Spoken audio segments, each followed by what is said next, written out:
Okay, I think we're going to start, if everybody's comfortable. My name's Rabina Pelham-Byrne. I run the Stephen Spender Trust. On my right, I've got Sam Holmes, and Lucy Greaves, and Raymond Snedden, and Bernadette Holmes. We're going to introduce briefly the work that we all do in schools, and then talk. Before I begin, it would be interesting for us to know who you are, and are you all... Could you put your hand up if you're a translator? Okay. And are there any teachers here? One. Okay. Thank you. Two. One doesn't want to admit to it. Okay. All right. So I run the Stephen Spender Trust, which has a number of literary translation projects. We run 2 translation prizes, but the work that's relevant to this discussion is Translation Nation, which we run with Eastside Education Trust.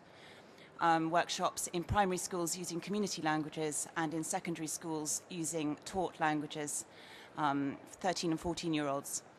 And since the autumn, we've been running a training program, professional development for translators called Translators in Schools, to equip translators with the skills to go into schools. Sam, do you want to say a little bit? So I can talk about both those things, but I'll just mention first how I got involved in this in the first place, which was back in 2009. I took a group of 16 Portuguese-speaking students on an Arvon residential, and that was funded by the Gulbenkian and organised by the Arvon Foundation. And then we did another one the year after, and then I started working with the Gulbenkian to try and bring some of those creative writing workshops using translation into schools. So instead of having them residential, trying to create resources that teachers could use to deliver similar things themselves. So we've done 3 out of the 5 that we got funding for so far, 2 in Portuguese and 1 with a mixed group, lots of different languages. We're doing a Mandarin one coming up and then a Croatian one next term. So that's the work that I've been involved in with schools. I've also been involved in training translators with translators in schools, and I helped Sarah put together the secondary resources for Translation Nation as well. Thank you very much. Lucy? Yeah, so I'm translator in residence at the Free Word Centre at the moment, which is with Alice Guthrie, who's here as well. We're both working across a range of schools here in London and in Bristol with both primary and secondary age pupils. And I've come into this, last year I worked as one of the translators on the Translation Nation secondary model in one school in East London. That was my first experience of facilitating workshops with translation, and since then I've been on the Translators in Schools training program as well, and then going on to lead these workshops as Free Word translator in residence. That's my kind of pathway through it. Hi, I'm Raymond Snedden. I'm currently a researcher at the University of East London, but I was a teacher for 17 years in Hackney, working with bilingual children and with very much a mission to involve community languages in the school. From 1980 onwards, I was developing language awareness activities for primary schools, and in 1986 started a bilingual mother and child writing group in the mainstream, during school time. And we published over a period of 10 years. Children and their mothers we published in 20 languages internally. I am absolutely passionate about children writing in their own languages. And my research has shown just how exciting it is for children as natural translators to be able to work out how their languages work. And I think there's a huge role here for translators in schools in supporting this project. I think this is very much where I'm coming from at the moment, but children as authors and translators. I'm Bernadette Holmes. And I must say, I've always been inspired by the work that Raymond has done, and I'm equally very inspired and want to hear more about the work that Sam is currently doing. Why am I here? Well, I have a number of hats. I have been advising, and still am, as drafter to the new GCSE and advanced level reform for modern languages, which of course spans home languages, community languages, as well as modern foreign languages, as we would know them, probably the major three, French, German and Spanish, being taught currently in our schools. More about the new curriculum and opportunities for translators and interpreters there, I hope, because I really do believe, as Raymond has already so passionately declared to you, that there is a real role for this, because the way we're looking at languages is different now, and we'll have more of that in a moment. My other hat is as campaign director for something called Speech of the Future, and I've given you a little multicolored card, and again I'll tell you more about that in a moment. But one of the major objectives of the National Campaign for Languages is to ensure that we have a supply chain from our universities and from our schools which will equip all of you to replenish your teams, your range of languages with translators and interpreters in all areas of public life. And this includes diplomacy as well as clearly in the literary field. So as campaign director, I'll tell you more about the campaign when I have my turn. Am I a teacher? Yes, I hope I'm still regarded as a teacher. I was a teacher in very difficult schools and a leader of the department and part of the senior team in schools before going into the university sector. I am a researcher now, and I research like Raymond does. For the British Academy, I'm leading a project called Born Global, which is looking into really what we need in terms of our language capability at national level to be competitors in this major world. And it isn't just about the economy, it's about social cohesion and understanding the other, which is very much at the heart of what all of you do in your work as translators and interpreters. Thank you very much. It would make sense at this point to justify why it matters that modern foreign languages are taught in schools and why children, multilingual children, bilingual children, retain the languages they already know. But we're speaking to the converted. I don't think there's any need to go into that now. But if we're going to go into schools, we have to know, first of all, what the provision is for modern foreign language learning for children who already speak other languages. And I've got 4 experts here, so they're going to tell you about that. Bernadette, what it seems to change every day. What is the requirement for primary schools and secondary schools? Well, the new statutory requirement is that from the age of 7, there will be taught provision in all schools as a statutory requirement in a modern language. Now that's very exciting because it does now mean that we can have 7 years from age of 7 to 14 where there will be compulsory language learning.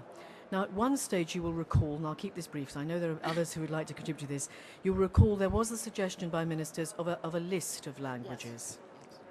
Yes. And this did include Mandarin Chinese, but of course it excluded Arabic and many of the other home languages that you may well be working in and developing. This list has now gone. So we have a free choice of languages, and the schools can choose the language which is most of interest and meets the needs of their particular, if you like, community, which is actually very invigorating and liberating. It's interesting, Raymond may have something to say about that. Most of the communities which are the most diverse tend to choose to introduce a new language and support their home languages, which is wonderful because we have truly plurilingual learners. Raymond, would you like to comment? I think the big concern for a lot of, as you probably know, we are now a super diverse nation, and if those of you who teach us know that we're getting new languages that we didn't have 20 years ago in the schools. And there is a campaign by young people themselves at the moment, led by the Albanians, to have qualifications, because you can only teach the language if a qualification is available. And that's been a very major battle because the young people did manage to actually reach Michael Gove, who said this was a very good initiative, but it was nothing to do with his department. It was a commercial education, a commercial decision. So there is an issue that qualifications are not available in a lot of community languages. So, And will there be qualifications? How long do you think it will take to develop some? The young people have been asked to raise £100,000, and which is not easy for refugee communities, and also to guarantee, so many hundred applicants every year. So they're in the middle of trying to raise that money, but it's very difficult indeed. Okay, Yes. thank you. And there is also, this touches on community languages, the languages that people speak at home. Sam's research has been focused on this, I think. Is that right, Sam? Yes. Okay, well, would you like to tell us a bit about what the provision is if you speak a community language and you are in a mainstream school, whether there is whether there are lessons or any kind of language activities available for you? What you find is a really, really varied picture. And what schools are starting to do is offer GCSEs, if they've got a big enough group, they want to accredit. There's value for the school in accrediting those home languages because they get points in the league tables for it. But it's very much a kind of economic decision as opposed to a kind of blanket attempt to really validate all the skills that are out there. So it's a real patchwork of provision across schools, and you'll find that where there's a community that's organised and they can kind of shout loud enough and there happens to be a GCSE available, then often the school will do what they can to offer it. But there's rarely actual teaching. Often students will simply sit the exam if they already speak it and they are lucky enough to be literate in it. But the ASIT language qualifications seem to be dying a death, don't they? And previously you could separate out the speaking, listening, reading and writing skills and be accredited in each one separately. So if you weren't literate in the language, you could still get a speaking and listening qualification. That's kind of falling away now. So in some senses, things are getting worse. But I think that the pressure to have language GCSEs that's come with the kind of the rhetoric around the English baccalaureate has meant that schools are giving it more attention. They just don't have the resources and the staff to deal with the amount of languages that they have within the school. But that does mean there's an opportunity for people from the outside to be contributing. Yes. I wonder if I could chip in here to say that maybe some of you know that there's a very, very lively section of complementary or supplementary schools teaching home languages. And there's about 3,000 on the books of the National Resource Centre for Supplementary Education. There was work with the Centre for Languages, SILT, which no longer exists, to encourage mainstream schools to work with supplementary schools to teach, to be able to offer teaching in those languages. So there have been some very interesting examples of partnerships there. When you say supplementary schools, do you mean Saturday schools or schools that run, in tandem Monday to Friday? Right. We give them a lot of names. We used to call them mother tongue schools. Their Saturday schools are after hours schools, and they're run by communities, sometimes with paid staff, sometimes entirely with volunteers. But a lot of them do go to teach GCSE if it's available. And if people here wanted to become involved with a school that uses the language they're expert in, how would they find them?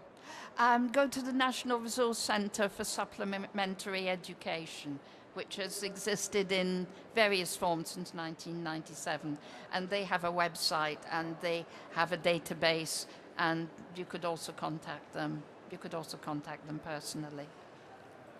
Okay, that's really helpful. And Bernadette, just quickly, we read about every year after A-levels and GCSEs are announced that the numbers for modern languages have fallen. Do you think this is going to be reversed by the new policy? Are you feeling optimistic? It's a very interesting question.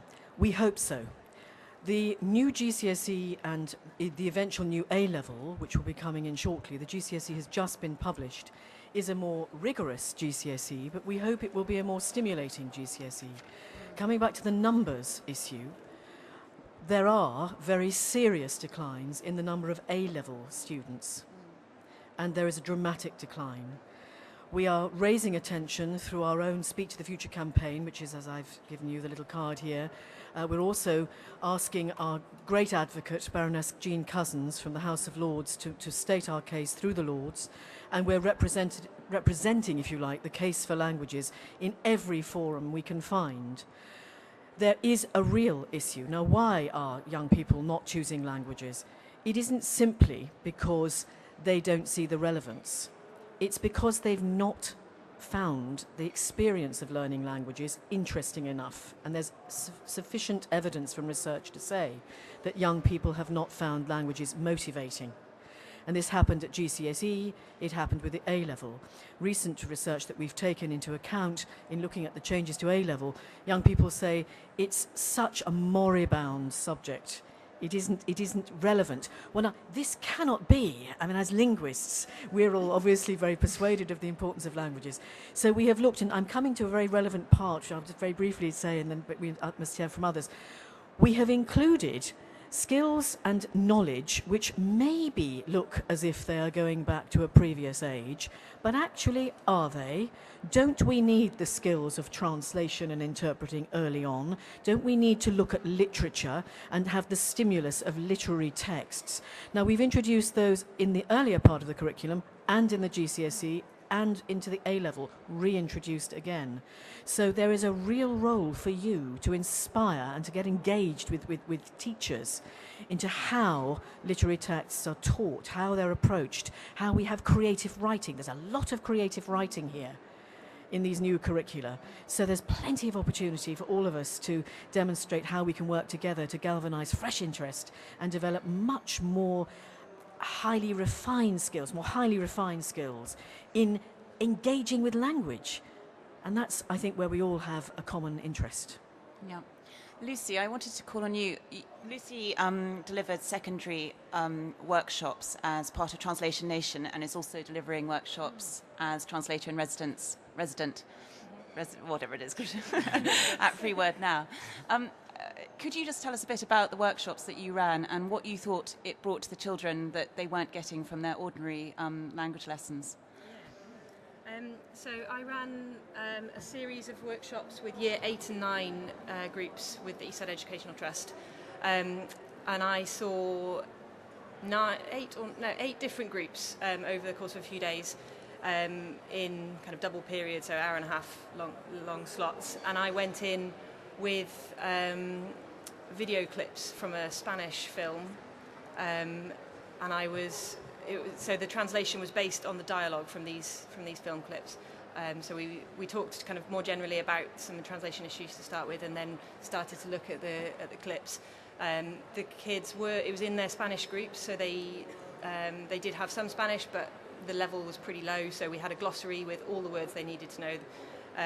So they would go and find the vocab that they needed to start producing a rough draft of this translation of the dialogue, and then we'd move on to kind of polishing that up. And the really interesting thing was that the film was set in a high school in Spain, so the kids that I had in the groups were almost the same age as those in the film, and there was a lot of slang in the film, so the groups I was really encouraging them to use their language, so they were much better translators in that context than I was, because I don't speak 14-year-old East London slang, but they do.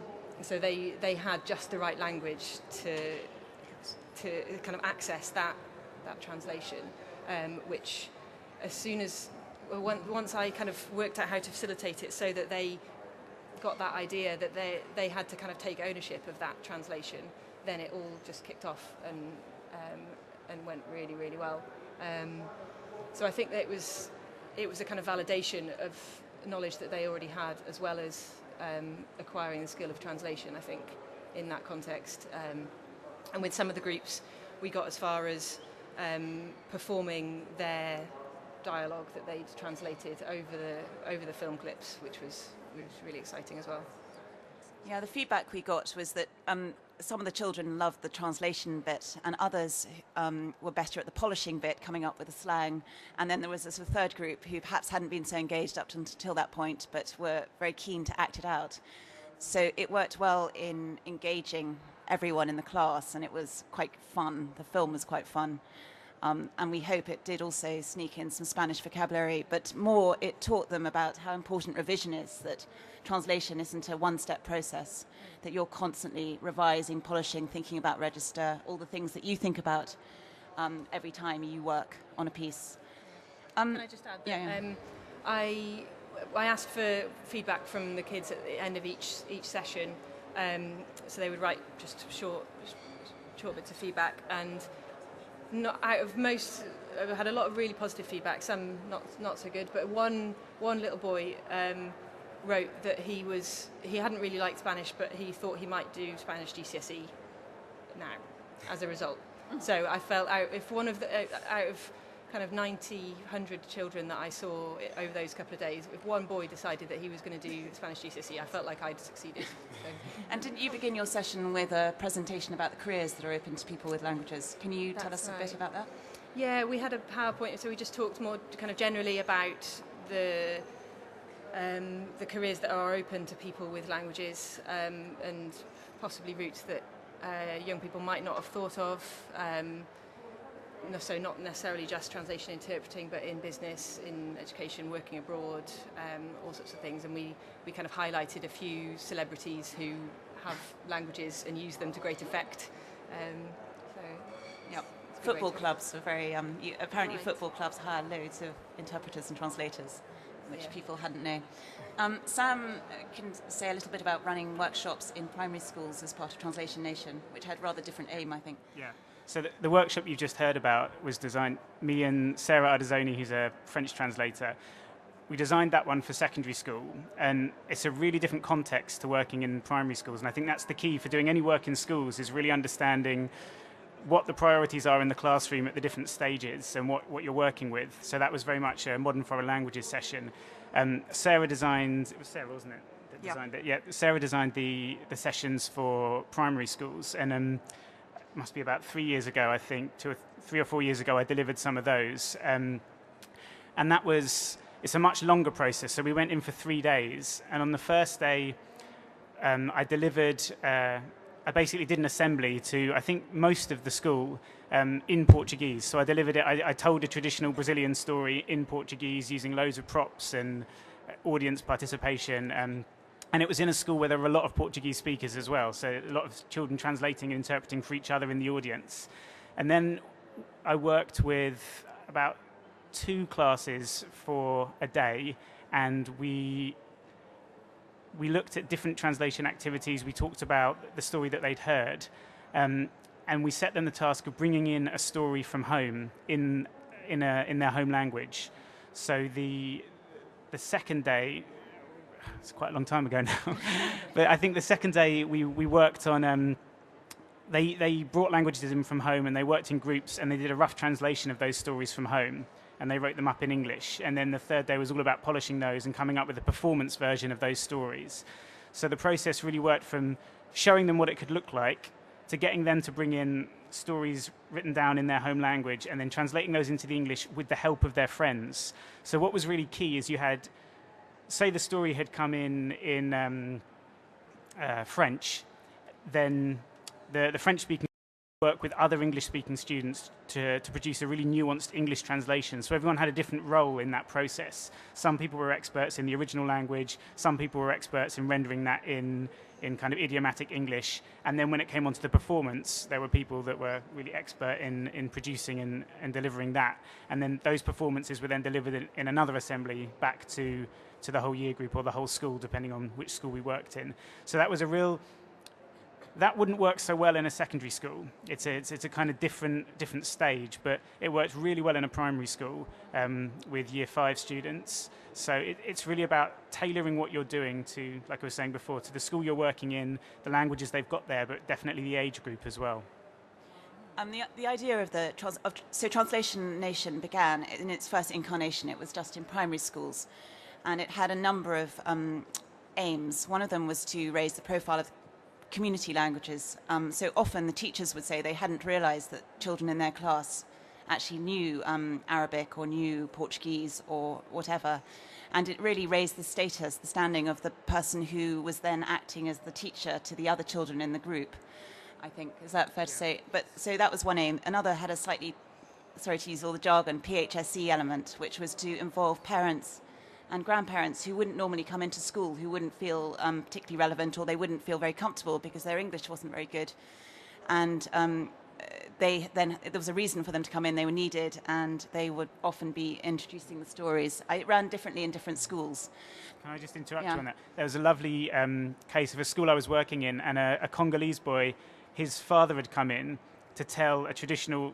When they brought these stories in, what we really wanted was them to bring a family member in to tell the story. Often they just brought it in written down, but in this occasion he actually brought his dad in, and he presented this kind of traditional Congolese story about animals, talking animals, and it was fantastic. And everybody, he was a real storyteller, and all the students were captivated.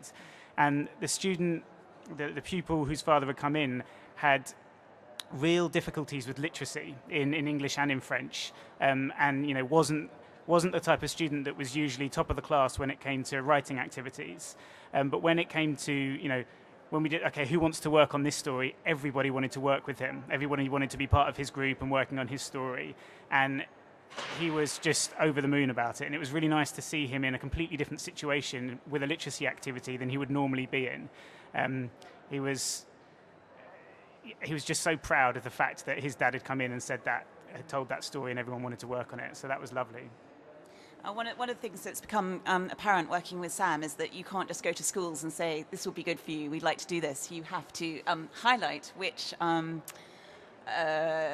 areas of the curriculum this is going to match and meet. And so the PHSE element was an important one, as well as the literacy, improving their English writing skills, and also opening their eyes to languages, other cultures, because of course when you're translating these folk stories, you're also having to consider the cultural context. Raymond, I was going to ask you just to speak a little bit about organisations that run workshops in schools. Right. I think there are probably several of you who know about this. For me as a teacher, what I found very, very helpful, both in terms, in fact, of translation and PHSE, was to involve community organisations that represent a particular linguistic group in the work of the school. So, for example, I started years ago with, say, the Turkish education group, who would come and do workshops in the school.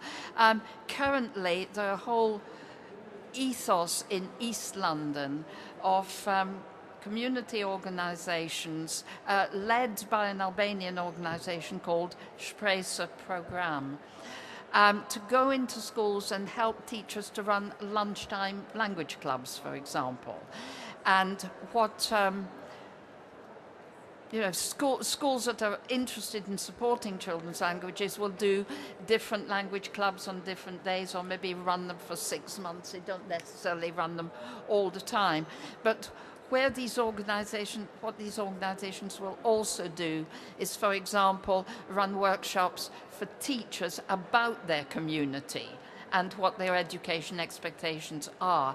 And Shpresa, for example, will then run workshops for parents on how the English curriculum works and act as go-betweens between teachers and families.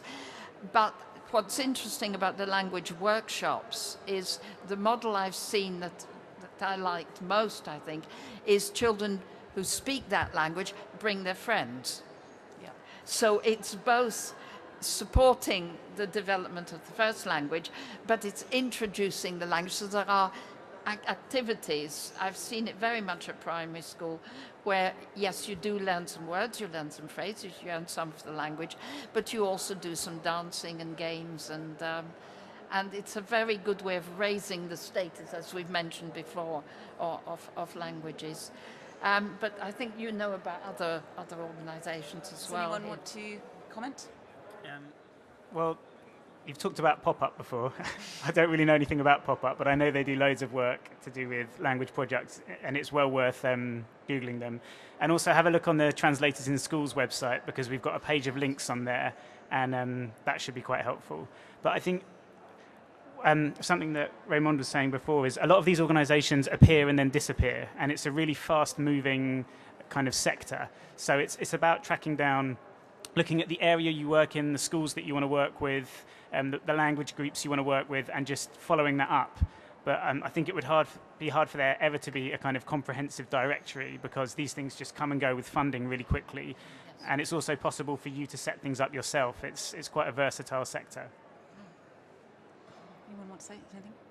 Should I say something about 1,000 words? The 1,000 words? Yeah.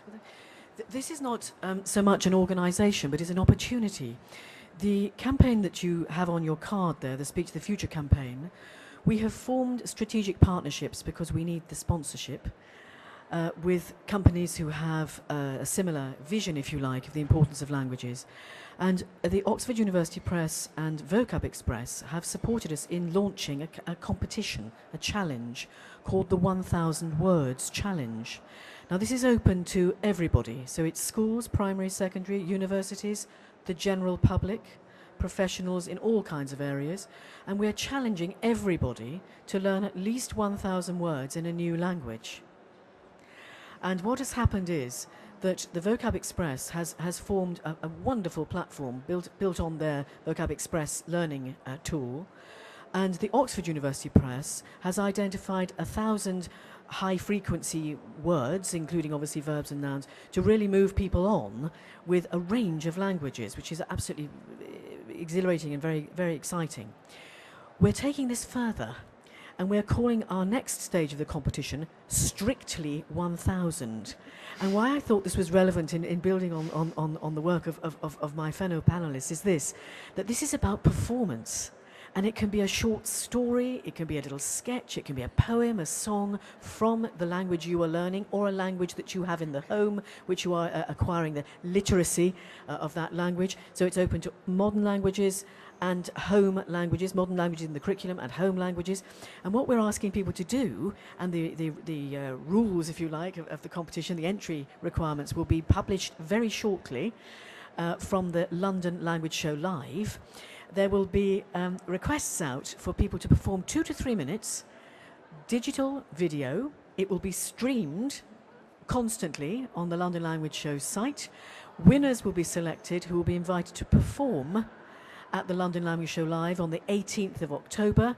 There will be prizes awarded, and we hope that we will have a celebrity. I will have to confirm his identity a little later, but we have a wonderful champion of languages who is coming to celebrate languages. So that's taught languages in the curriculum and home languages. So it may be something that you wish to engage in. Please go on our site, because all of the information is going to be up there, and it would be wonderful to have you supporting and setting up maybe some projects with people in your sphere. Great, thank you. One of the things we wanted to address today also is, as translators, if you want to go into schools to work with children, some of you may be natural teachers, and I don't know, I'm sure some people are, but as someone who was once parachuted in as a 19-year-old into facing 60 Chinese students and told to get on with it, I've never known such fear in my life. And I know that Lucy, who is very competent, found it quite daunting with minimal training going in to run translation workshops in a secondary school. So we decided to set up Translators in Schools with funding from Gulbenkian and the European Commission to train translators, to equip them with the skills to run workshops. And some of it's basic classroom management skills, some of it's materials, resources you might use, how to structure a workshop. We've got a number of people here who've taken part in the workshops, including Lucy. So I wondered if you wanted to say something about that experience. So I've taught other things. I've taught skiing for quite a time, so I had some teaching experience, but a very different context. So last year when I went into the school in with the East Side project, was the first time I had been in a secondary school since I was at one. So the whole experience was pretty terrifying, but I found my way through, and we'd had some great training beforehand, so that really helped. And so since then I've been on the Translators in Schools training programme, which has, some of you have been on it, so you know, but so there are 3 stages. So we had a kind of initial training day at the Free Word Centre, where there were 40 of us there, 40 translators and other people interested in taking part, both working into English and out of English into other languages. So a real range. And Sam and Sarah delivered a session which was a kind of model that we would then go on to use for the second day. So we kind of ran through a session using a picture book that Sarah has translated from the French as a kind of starting point, as a basis. And we also talked about kind of classroom management techniques, skills to use for kind of group dynamics, and which is all really useful, the kind of things that you really need to know if you're going to be in a classroom setting. So that was the first day. The second stage of the project was at Europe House. There were 20 of us for that stage, and we got to practice on real children, which was quite exciting. So we had year 5s in for that session, and we were in small groups, and each group had prepared a picture book. So we're working on this very similar format to the first time round. So going through and starting off with a kind of blank version of the book and kind of talking through what the story might be, what we thought was going on, moving through a kind of rough draft into a more polished draft, and talking about kind of some translation issues along the way. And we got some great feedback from and the third stage we're kind of engaged in now. We've all gone out and we're kind of contacting schools in our areas. So I've made contact with a school near where I live in Bristol, and we're going out and designing our own projects to run there. And Sarah and Sam are e-mentoring us for this last stage, but we're pairing up and we're peer mentoring with another translator. So I made contact with the school in Bristol. I'm just getting ready to go and run that session, which is. So Sam, you curated this Yes. training. So do you want to speak about it? I think that's a great description of how it works. And the other thing to add is once a translator has been through all 3 stages and kind of graduated from the scheme, they will get a profile on the Translators in Schools website, which will give the basic information about the kind of thing they do, the languages they work in, and that will be available to schools. So schools can be looking through this database and thinking, oh, that sounds good, I'll book that person in. So it's great for schools, a great resource for schools, but it's also a great platform for the translators to use as well. So what do you think the translators get out of it? I mean, why would you go and do this? You're asking me? I don't know, one of you, perhaps. Well, I do think that there's a couple of issues kind of strategically with the kind of language work going on in schools. There's getting the resources together, the types of workshops, the kind of things that can be delivered, and there's also giving people the skills to deliver them. And I think hopefully Translators in Schools is going to bring those things together, because we've got a big resource bank on there that's, well, the potential for a big resource bank that's going to be contributed to by myself and Sarah and all the translators going through it. So there'll be that massive open access resource bank of workshop plans and activity plans. But there'll also be this big resource bank of staff that can go and deliver these workshops with the kind of name behind them, because I certainly know from my experience of working in schools is you get inundated with people saying, oh, can I come and do this at your school? And you don't really have any quality assurance. I remember at one point someone offering to come and give Arabic lessons. And I was, it sounded great. We had some students that would have really benefited. And they said, yeah, and it only costs £10 for the school. And I said, what, £10 per week? And they said, yeah. And I said, well, have you got funding from elsewhere? Or is that how much you're paying your translators? And they said, that's how much we're paying the person to come and deliver these sessions. And I mean, that is just a ridiculous rate for delivering a session in a school. You know that the people, that's just not the kind of thing that you can sign up to as a school for some kind of quality scheme. It's not fair on the students, certainly not fair on whoever's delivering that session. So it's important to know that there's some kind of structure behind the people coming in, and this is one way of providing that kind of quality control. I think for me as a translator, going into schools and and running these workshops, it kind of enriches my work in all sorts of unexpected ways, really. I mentioned with the Eastside project that the kids were much better translators for that text that we had than I was, because they had the slang that kind of matched the language in the Spanish much better. So I learned a lot there, and I had to trust a lot of the time that the kids were coming out with things that were legitimate and not just made up or rude or. Yeah. So when you've got something like that, then if you can kind of go and take that to some real experts, that's incredibly valuable. And I know that's something Sarah's done with one of her translations that had a lot of slang in it. And another advantage of doing this kind of work is just that being a literary translator is a fairly precarious thing to do. And if you can support your translation work by other kinds of projects, going into schools, doing workshops, then it's just kind of diversifying your professional activities makes a real difference, I think, and also means that you're not just in your room with your computer all the time, and you get to go out and see people, which is great. We're shortly going to take questions from the floor, but I just wondered if Bernadette or Raymond, you wanted to add anything to what we've already discussed. Thank you, Rubina. I just wondered if everybody would be interested. I've brought these papers here because they are the actual curriculum, and clearly I'm not going to read them all out, don't worry, but I thought I might just read a couple of the sections which are particularly relevant to you, and it gives the mandate, because remember, teachers don't have the skills that you have and the experience that you have of dealing with text, of transposition, of looking behind the words. And, you know, we have a great emphasis, don't we, on the new curriculum, that it's all going to be about grammar. Well, yes, of course we have to have grammar. Of course we have to have a deeper understanding of syntax and how the language works. But that's not just for the system in itself. It's because we want to understand how we convey meaning, how inference is conveyed in a text and so on. So I forgive me if this is boring, I hope it isn't, but I'll just read these things out because I think it might give you an insight into what's current in this new policy. So firstly, the purpose of study of the primary work begins very clearly with learning a foreign language is a liberation from insularity and provides an opening to other cultures. So that's really opening this door to more exposure to text, more exposure to film, more exposure to the culture of the language.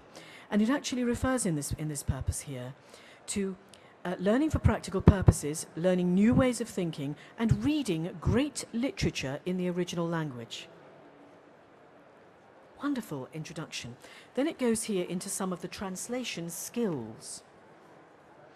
And we're asked to read and show comprehension of original and adapted materials, and it then goes on to providing accurate English translation of short, suitable material. Now, this is in the younger years. This is in the sort of the 11-year-olds to 14-year-old group.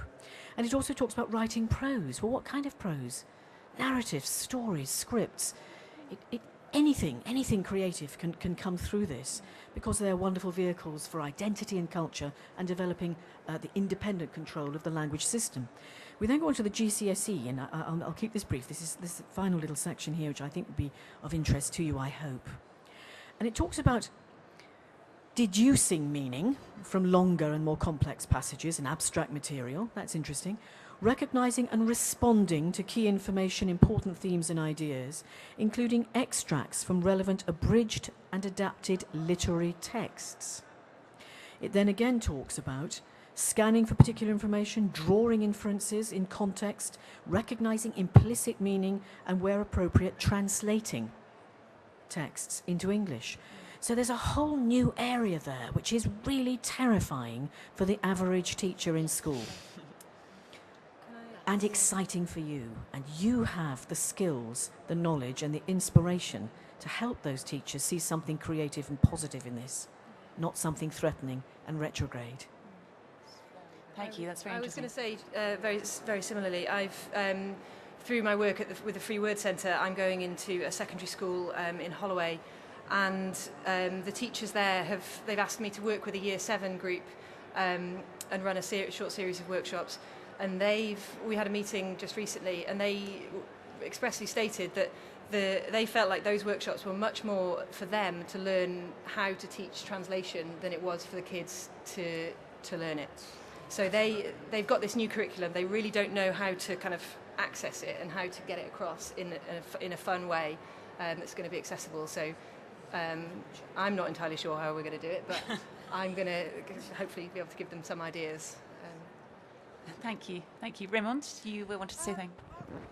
Just a final word. I think it doesn't pay the mortgage, but I think knowing the impact sometimes on children, and I've talked earlier about children making their own books, their personal books in both languages and so on.